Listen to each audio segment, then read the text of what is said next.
Hi, I'm Lucy from Sew Essential, and today I'm bringing you a roundup of patterns, fabrics and tutorials from Series 11, Episode 4 of the Great British Sewing Bee. Let's get started.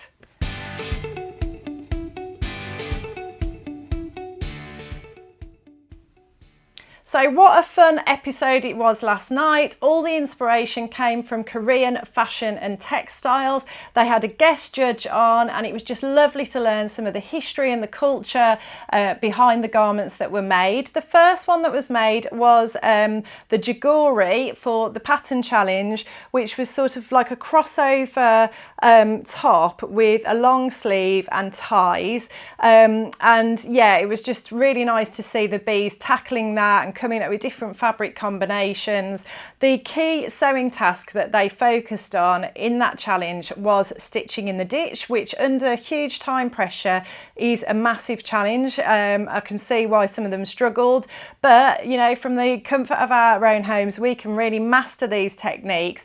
And I've got a how to stitch in the ditch tutorial for you on our channel. I'll pop a link below in the description along with all the patterns and fabrics I'm going to show you today as well. So do check that out if you want to master your skills in that area. But first of all, let's just go through the patterns I chose for something along a similar theme to that lovely jeogori top or blouse. All of these patterns are in our current new look sale. At the time of recording, the sale is on. New look patterns are £5.50, so it's a great opportunity to get your hand on some lovely designs for a really sort of reasonable price. It will end obviously, so yeah, the links are in the description. Jump on and take a look. But the first one is New Look 6720, a beautiful wrap over top with the option for a wide panel that looks like a band, but I think it's actually like a trimming to finish the edges of the neckline. A cute gathered peplum with a waist tie at the side, and then either a 3/4 sleeve with gathers at the shoulder and then gathers into a narrow binding at the hem, or a short sleeve. And I just love it when you get those gathers at the shoulder, because I just think it's a really pretty design detail, but it makes fitting and sewing that area a lot easier as well. I'm going to show you the fabrics after the patterns because they could all be used with these patterns. So next up we've got New Look 6601. Another really cute pattern that's been on my to sew list for a while. Another crossover wrap top, and then the piece that comes over the top then goes down at a right angle to the hem, and then you fasten it with buttons and button loops. There's 5 little buttons and button loops that you fasten it with, so a really unusual quirky design detail. Again, those lovely gathers at the shoulder, a straight 3/4 sleeve or a short sleeve, and a sleeveless option. And then you've also got the option for a waist tie as well if you don't want the button down version. And then lovely deep waist darts that come up from the hem up to the bust for a nice shape, which I love that design detail as well. Another New Look pattern, 6700, again a crossover wrap top with really quirky design detail again. This one's got your standard bust darts coming from the side seams, but then where the pattern crosses over at the front, that's a button down. So I think really lovely quirky design detail, but also very practical because it's going to keep everything together very, very nicely. You've got the option for a little tie at the side. It's got a peplum, which is a tulip shape, which is another lovely little twist, and then the option for a straight long sleeve or a short sleeve. And then the last one is New Look 6560. I've made this pattern before, some lovely variations on this. The one I made has got a lovely ruffle finish to the neckline. I did shorten that ruffle on one side because it went the full length, and actually when you wrap the pattern over then you were getting a lot of bulk from the ruffle, so I did shorten that on one side. And then the other adaptation I would make on this pattern, it's supposed to be fastened inside with a tie and then fastened on the outside with a button on the other side. I would actually just put waist ties on this pattern. I would just sew them into the front edge of the bodice, and I would sew a buttonhole on one side, and I would make it a traditional wrap top because I just think that's a better fastening than the one that they've put on it. But it is supposed to come, you are supposed to sew a separate waist tie piece to tie it all together, which would help keep everything together. Anyway, that's just my thoughts, but the one I made had got a lovely long sleeve that ballooned out at the end and is gathered into elastic. But then you've also got the option for a short flutter sleeve, and you've also got the option for a grown on sleeve, which was very in keeping with the whole Korean style last night, a shoulder yoke, and then finished with a cuff. So lots of lovely options there, and then a range of fabrics that you could sew them up in. If you're not into your prints, I thought our cotton seersucker would work really well. Just a nice simple classic white blouse. It's got like a lovely texture to it on that one. But then we've also got some beautiful, beautiful cotton lawns with some gorgeous dopamine hit colours in them, which are just right up my street. It's this lovely pink floral one, absolutely gorgeous. Some of these are Pima cotton lawn as well, which is a superior cotton lawn. This one I made a Roscoe blouse in, again, a massive dopamine hit every time I wear this. I love the popping colours in that. I used it on some of our like marketing things and stuff for the business as well, because I just love all the colour on there. And then we've got this really pretty design as well with this lilac-y floral design on a navy blue background, which I absolutely love. And then finally, we've just recently added this one. This is definitely a Pima lawn because I can feel how lovely and silky soft it is, and it's almost like a William Morris inspired design. Again, lots of beautiful colours, silky soft, and I think you could make yourself a beautiful blouse inspired by the jeogori in any of those fabrics. All the patterns and fabrics are linked below in the description, so check them out there. Onto the made to measure challenge then, and the bees had to sew a cheollik, which is another traditional Korean garment, very similar to the jeogori. Had the crossover front, the ties, the neckband, the cuffs to finish the sleeves, but it's attached to a skirt. So there was lots of wrap dresses and jumpsuits and things like that. Lots of wearable patterns that we can use to create things along a similar theme. So Kit made a wide leg jumpsuit with the stand-up collar and waist ties, and used the military history of the garment as inspiration.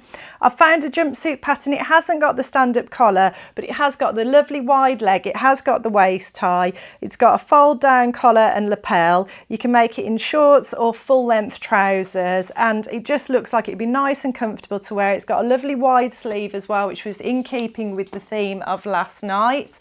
And the fabric I would use for that one is our linen cotton mixed fabric in this beautiful red. There was a lot of red used last night, and Kit went for red as well, so that was that one. Next up, Kaz made something really quirky. She went for a wrap dress, but she added like strapping, and she went for a really out there sort of pattern clash with her fabrics, which was really fun. But what I loved about Kaz's dress, it had like a stand-up collar feature, and it made me find a pattern in the archives that I've never seen before, and it's so on theme with last night. It's the Vogue 1239, which has got an amazing stand-up collar, wrap dress design, a really wide waist tie, a really quirky, unusual sort of cut out V at the sleeve hem, a full sort of A-line skirt, and it's got really unusual seam lines that run down from the neck onto the sleeves. It's full of structure. It feels very sort of origami almost, like in terms of like the structure and the unusual pattern pieces.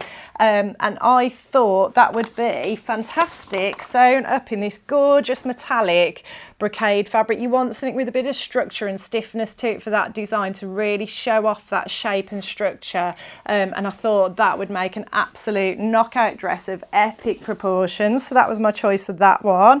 Novello sewed a wrap dress with a waist tie, a gathered skirt and loose sleeves, and I thought Simplicity 9224 would tick that box very nicely and had lots of the sort of vibes of what we saw in the show last night. It's a Mimi G pattern. I've always loved this one. Classic sort of wrap neckline with a wide band on one side as an option. An asymmetric hem with a wide hem and looks like it's probably elasticated at the waist, which gathers it in. It's got the waist tie, it's got a lovely drop sleeve finished with a band or a cuff. So again, very in keeping with the styles last night, and I thought it would look fabulous sewn up in this gorgeous brown viscose fabric with the leaves on it, which is going to be so the colour for next season. I've seen lots and lots of browns out there ready for autumn, so I thought that was a great choice for that one. Orla sewed a cord set, which the guest judge sort of said would really appeal to that younger Korean generation, the K-pop generation. And I must admit, I found myself bopping along to the K-pop last night as well. I got really into the whole thing. I thought it was really fun and enjoyable. And yeah, Orla sewed a wrap top. I thought you could use 6601, which I showed you earlier in the video, to recreate something similar to that. And then she paired it with some lovely wide leg shorts with a waistband and lots of pleating. And the pattern I chose for that was New Look 6756, which is also in our sale, £5.50 at the moment, and featured in the Sewing Bee last year, I think it was.